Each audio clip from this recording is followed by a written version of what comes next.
Hi, welcome back to my kitchen. Today we're going to make another family favorite, banana bread, because what else are you going to do with your overripe bananas? Just need a few ingredients that you should have on hand. I've got 2 cups of flour, 1 cup of sugar, 2 eggs, half a cup of butter, a teaspoon of baking soda, half a teaspoon of vanilla, a teaspoon of baking powder, 1/8 of a teaspoon of salt. And here I have a 1/4 cup of sour milk or buttermilk. And what you can do to make that, if you don't have any, is put your like a little bit of vinegar or lemon juice in the bottom of your thing, and then just top it up to the desired level with milk, and then just let it sit for a while. And this is already starting to thicken and look pretty undrinkable, so that's what you want. Bananas, I just happen to have like some overripe bananas in the house today, so this is what we're going to do. But I do, when I have bananas that look like this, I don't have time to make banana bread or banana muffins or anything. I just throw them in a baggie in the freezer and then just take them out and let them thaw when I do want to make them. So bananas will never go to waste. Let's get started. All right, first thing we want to do is mash our bananas. I've got my 3 peeled bananas in a bowl. You can mash them with a fork. I just find a potato masher makes quick and easy work out of them.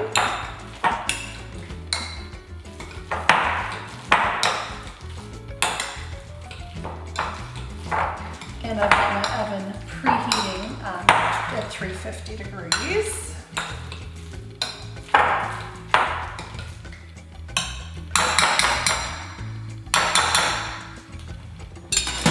All right, so I'm just going to set those aside while we get everything going.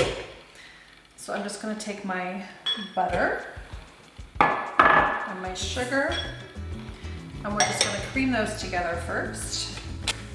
All right, so the sugar's incorporated into the butter, and then we're going to add our eggs. Now here's a little mom tip that I always do, is I crack my eggs into a clear bowl so I can make sure there's no shell or blood from the eggs.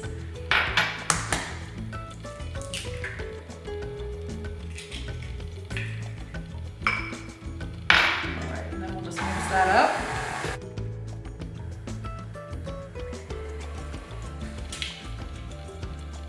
And now we're just going to take our baking powder and our salt and put that in with the flour. Mix that up. And then add that to the batter.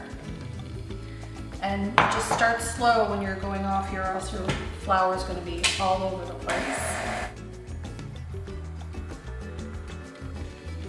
All right, now we want to take our soured milk and add our baking soda to that.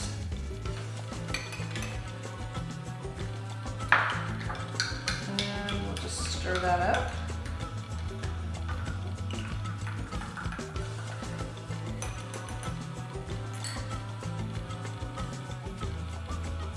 And you'll see it foaming up and increasing here when you add that baking soda.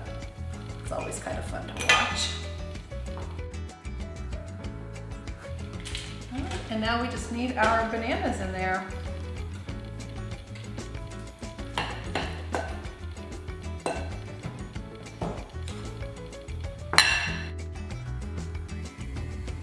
And there we go. It doesn't take long to come together.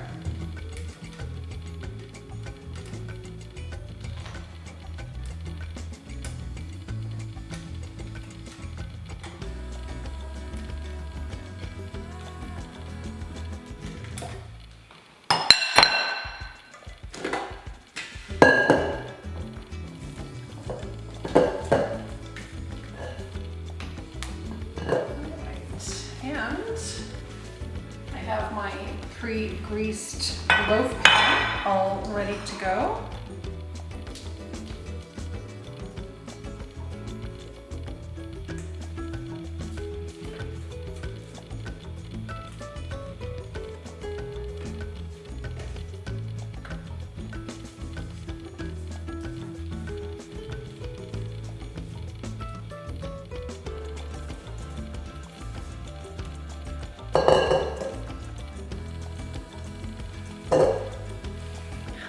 So I'm just gonna put that in my oven, again, at 350 for about an hour, give or take. So you wanna start watching that a little before the hour, and then make sure that a toothpick will come clean when you insert it into the middle. All right, this has cooled down and it smells amazing. Well, it's not completely cool, but as cool as I can let it cool down because I'm so anxious for a piece. Look at that, it is beautiful.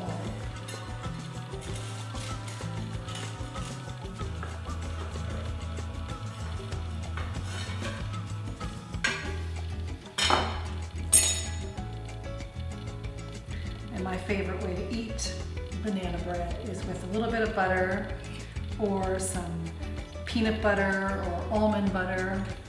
That's the best.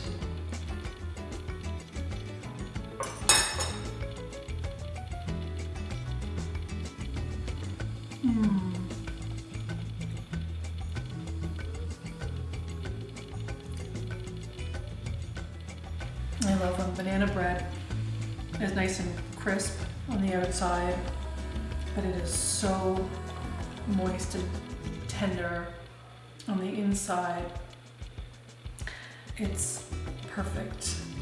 Not overly banana-y, not overly sweet. Just a perfect mouthful. I love these. And I don't think I mentioned before that this same recipe can be used to make muffins. It'll make probably about 18 standard muffin size muffins if you wanted to do that, because I do that a lot. Used to do it a lot more when my kids were young and, you know, wanted muffins like in their lunches and stuff, but it makes a really nice muffin too. So I hope you try this. It is so good. And we'll see you guys next time.